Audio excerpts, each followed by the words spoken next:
My name is... Never mind! I witnessed something so terrifying, so disturbing. I watched as Rachel was murdered. I was there close by, and there was nothing I could do to help her. I saw him. I know who killed her. Summer had arrived, and the whole gang decided they were going to club in and take a break. They decided Bikini Hostel and Beer Garden in Florida was the nicest. It was affordable and not too far to drive. They all partnered, and each couple shared a room. There was only one who had his own room. Kim and Lance shared a room. Kim was a pretty girl with shoulder-length blonde hair, blue eyes, but a very possessive girl. She clung to Lance like shit on a blanket. Lance had brown hair. He had an athletic build and was the prankster in the group. Rose and Peter. Rose had auburn hair with a streak of blue, big round green eyes, and was of average build. Peter, dark hair and brown eyes. He had an outgoing personality, a good match for Rose. Rachel and John.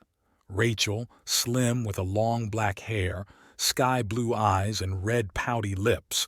She was bubbly and the life of the party. She had men fighting for her attention.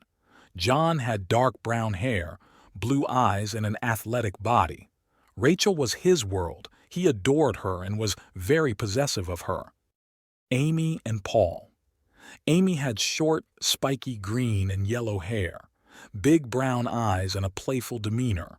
Paul, the life of the party with his broad shoulders, jet black hair and piercing blue eyes, was most definitely a ladies' man. He flirted with all the girls. Andrew had his own room. Andrew had curly red hair, green eyes, a very attractive face. In fact, he was the most attractive of all the friends. Solid body, but he was slightly withdrawn. He had a major crush on Rachel. The 7 friends checked in at reception, grabbed their keys and headed for their rooms. At 3 o'clock they met at the pub and had a few beers. "What's the plan for today?" Paul asked. "Surfing, dude," John said, and they jumped up, went to their rooms to get the surfboards and left for the beach. They spent the day surfing the waves, playing volleyball on the beach, and as it grew darker, they built a small fire on the beach and sat drinking beers and roasting marshmallows. "You want to take a walk?" Andrew asked Rachel. "Sure," she said. They walked to the edge of the water and sat watching the sunset. "What are your plans after the break?" Rachel asked Andrew. "I'm going to take a trip to Europe, broaden my horizons before I settle down into my job. And you?" "I think John and I are moving in together. We're going house hunting next week." "That's wonderful, Rachel. But are you ready for this, though?" Andrew asked. He felt disappointment hit his stomach. He had always liked Rachel and thought that someday he may have a chance with her.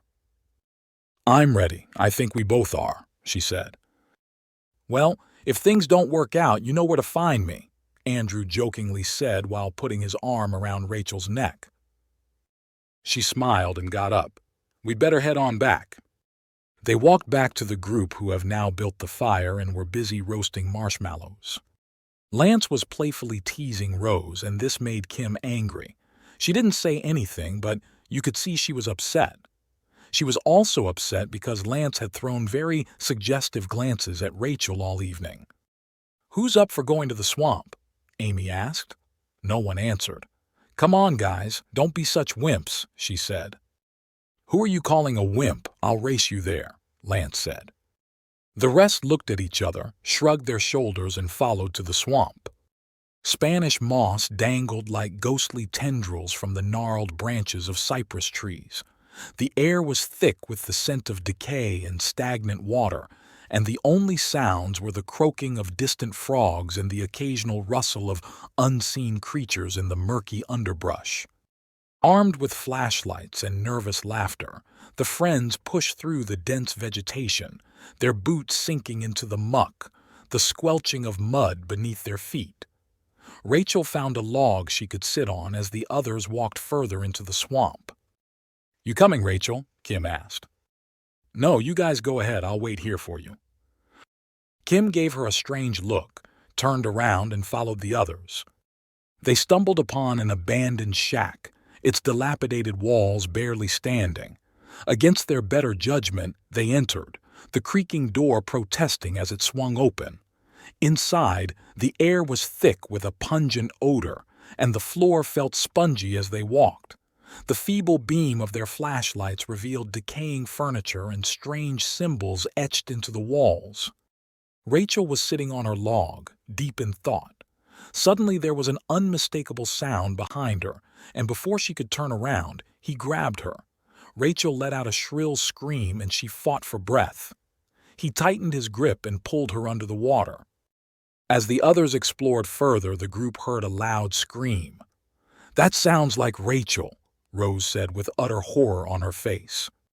Panic set in, and they hurriedly retraced their steps, only to find the door shut. "We can't get out," Lance shouted. Peter kicked at the door with his boots, then his shoulder. He kicked repeatedly, and finally the door broke down. The swamp outside seemed to come alive. The temperature had dropped, and the once distant croaks of frogs turned into a chorus ringing in their ears. They ran through the murky water as fast as they could. From the shadows, a figure appeared unnoticed and joined the group as they ran. One by one, they stopped dead. Floating in the murky waters was the body of Rachel. "Rachel!" John screamed and ran towards her floating body. "No! Rachel!" he screamed, tears rolling down his face. The rest of the group stared in utter shock.